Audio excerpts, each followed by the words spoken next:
Have you ever looked at your bank app, seen your car payment come out, and thought, why does this feel like a second rent? You're not imagining it. Right now, the average new car payment is around $700 a month, and used car payments are well over $500. And at the high end, more and more people are signing up for car payments over $1,000 a month. Most of these people aren't rich. They're not crypto millionaires or trust fund kids. They're normal people with normal jobs. Teachers, nurses, mechanics, office workers who somehow ended up driving vehicles that cost more than some houses while stressing about groceries and gas. So what's going on here? How are regular people convincing themselves they can afford this? My name is Carlo, and I spend way too much time thinking about how money really works in everyday life. In this video, I'm going to show you exactly how people are getting sucked into insane car payments that quietly destroy their future, and how you can avoid becoming one of them. If at any point in this video you recognize yourself, hit the like button so you know you're not alone. And if you want more brutally honest money breakdowns, consider subscribing. Number 1, how crazy the numbers really are. Let's set the stage, alright? The average new car payment is roughly in the mid-700s. The average used car payment is in the 500s. That's just the middle of the pack. The normal buyer. On top of that, a big chunk of new car buyers now have payments over $1,000 a month. Put that next to reality. A typical household brings in maybe $5,000 or $5,500 a month after taxes. If your car payment is $900, $1,000 or more, come on, man, you're burning around 20 to 25% of your take-home pay on one object that sits in a parking spot most of the day. And a lot of families do this twice or even 3 times because they have multiple vehicles. If you feel like you're constantly broke even though your income isn't terrible, this is one of the main reasons. That car isn't just a car anymore. It's a monthly cash vacuum. Let's look at the first trick, stretching the loan until it looks affordable. The first trick that makes all of this feel possible is simple. Stretch the loan long enough until the monthly number looks manageable. Years ago, a car loan was 3 or 4 years. Today, 6, 7, and even 8 years loans are totally normal. Some people are literally signing up to pay for a car for almost a decade. But here's why that's dangerous. If you tried to pay off a $40,000, $50,000, or $60,000 vehicle in 3 or 4 years, the payment would be so high that most people would say, no way, I can't afford that. So the dealer stretches it. 4-year term, the payment looks insane. 7 or 8-year term, suddenly the payment fits the monthly budget. On the surface, it feels like magic. In reality, it just means you're paying for a much longer time and a lot more in total. And then there's depreciation. Cars lose a huge chunk of their value in the first few years. With the 7 or 8-year loan, by year 5 or 6, you can easily owe more than the car is worth. Have you ever checked your loan balance and then looked up the value of your car and thought, how do I still owe $30,000 on something worth $22,000?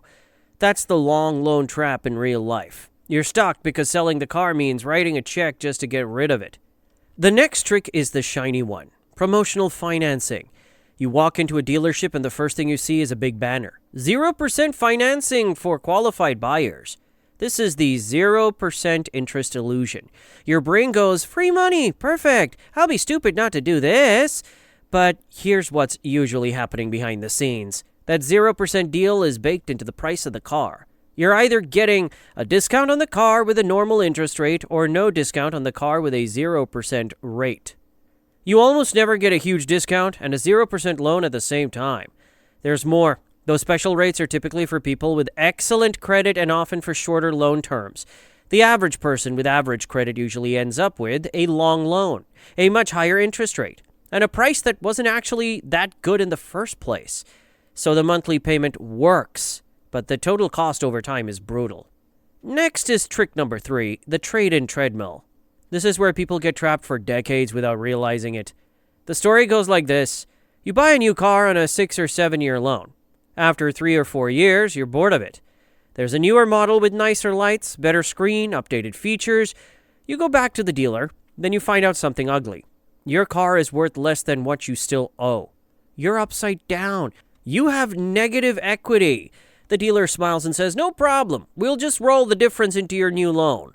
What that really means is you still owe money on the old car, the debt gets added on top of the new car, you leave with a bigger loan and usually a longer term. So you're basically paying for the last car and the current car at the same time, hidden inside one payment.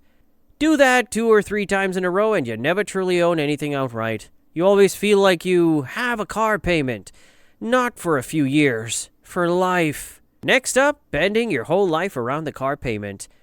So how do regular people with normal incomes make a $7, $9, or $1,200 payment work?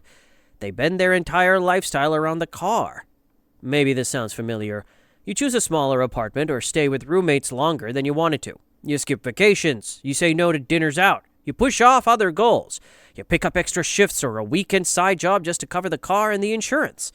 When the car needs new tires or repairs, there's no cash left because it's all going to the monthly payment.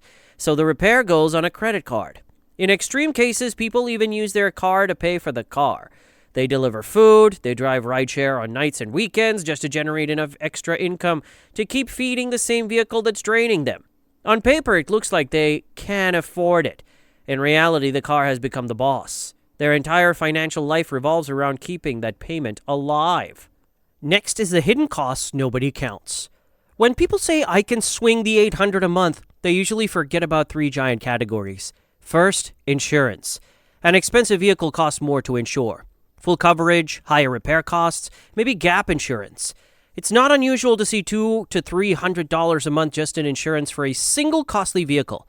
For a family with multiple newer cars, total insurance can easily hit $400 or $500 a month. Second, fuel. Big trucks and SUVs might look great, but a lot of them get poor real-world mileage. With a normal commute, it's easy to burn $300 or $400 a month just on fuel, especially if prices spike. Third, maintenance and repairs. Modern vehicles are loaded with technology. When something fails, it's not cheap. A full brake job on a large vehicle can be close to $1,000. Transmission issues can cost several thousand. Major engine work can run into 5 figures. Most people don't have an emergency fund ready for this. So where do these costs go? On credit cards, personal loans, maybe even a home equity loan. Suddenly, that $800 payment behaves more like $1,200 or $1,500 a month when you add fuel, insurance, and repairs. But on the dealership paper, you only ever see one number, the base payment. Multiple cars, multiple leaks. Now, zoom out from one person to a whole household. Most households don't stop at one vehicle. You might see one truck for work, one SUV or crossover for the family, maybe a third car for a teenager or weekend use. Each payment on its own might look reasonable. $500 here, $700 there, but together, the total can easily match or beat the mortgage or rent. At that point, you're basically running a little private car rental company for your own family, except instead of making money or watching your net worth drip away month after month, you're managing multiple payments, multiple insurance policies, multiple maintenance schedules. It feels normal because everyone around you is doing the same thing. But normal is quietly making people broke. Then there's the identity trap. Why people defend bad car payments. And here's the part that hurts a little. For a lot of people, the car isn't just a tool to get from A to B. It's part of their identity. Car ads don't really sell transportation. They sell an image. You're strong, you're successful, you're adventurous, you're a good provider. If your job feels average, your apartment is nothing special. And you're stressed about bills, the car becomes the one visible symbol that says, I'm doing okay. So when someone suggests driving something cheaper and redirecting that money into savings or investments, it doesn't feel like a smart financial move. It feels like losing status. People will say things like, I've worked hard, I deserve a nice car. I can't show up to work or to clients in some old beater, and sometimes there's truth there. But often the car payment they're defending is the exact thing preventing them from building real security for the future. You can see this clearly when someone gets almost offended by the idea of downgrading. It's not about math anymore. It's about ego. Then there's the math nobody runs, and what it really costs you. Let's run one simple example. Imagine you buy a $55,000 truck. You put a small amount down and end up with a 7-year loan. Your monthly payment lands around $800. Now let's add realistic ongoing costs. Payment is $800 per month. The insurance is $250 per month. The fuel is $350 per month. Maintenance averaged out $150 per month. That's a total of around $1,550 every single month tied to one vehicle. Over 7 years, that's roughly $130,000 gone. At the end of those 7 years, what do you have? A 7-year-old truck worth maybe $15,000 if you're lucky. So you spent about $130,000 to end up with something worth $15,000. That's not transportation. That's a slow-motion wealth transfer from your future self to the car industry. Now imagine a different path. You buy a simple, reliable used car for cash or with a small, short loan. Your total monthly car cost, including fuel, insurance, and repairs, is maybe $400 or $500 instead of $1,500. If you took that extra $1,000 a month and invested it into something boring and diversified, after 7 years you could have tens of thousands of dollars working for you instead of rusting in your driveway. Same income, same job, two totally different futures, based mostly on one decision: the car. Here's how to avoid the trap without feeling like you're going backwards. If you're still watching, you probably fall into one of two groups. Either you're already stuck in a car payment and you regret it, or you're close to buying something and you're scared of making a big mistake. So let's talk about what you can actually do. First, stop asking, what monthly payment can I afford? Start asking, what total car cost keeps my entire transportation budget, payment, insurance, fuel, and maintenance under around 10 to 15% of my take-home pay? Second, keep the loan term as short as you possibly can. If you can't make the numbers work on something close to a 4 or 5 year loan, the car is probably too expensive for your current income.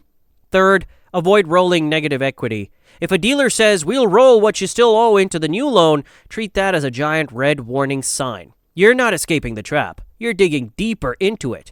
Fourth, be brutally honest about why you want the car. If the real answer is, because it looks cool and people will think I'm doing well, that's fine. Just admit it to yourself. Then ask if that feeling is really worth tens of thousands of dollars of your future freedom. Fifth, if you're already in a bad loan, give yourself a rule. For example, I'm keeping this car until it's paid off, and then at least 3 more years. No upgrades before that. That single decision can save you from decades on the trade-in treadmill. If this video made you look at your car payment differently, you're not weird. You're just starting to see the game that's being played on you. The next time you're stuck behind a giant brand new truck on the highway, don't automatically think, wow, that person must be killing it. There's a good chance they're eating cereal for dinner, hoping the bank doesn't call. If you want a follow-up video where I break down how to get out of a bad car loan step by step, let me know in the comments and tell me roughly what your monthly payment is. No judgment. I'm Carlo. Thanks for watching, and remember, this is not financial advice. It's your life, your money, and your choice whether you want to drive your wealth or park it in the driveway until it disappears.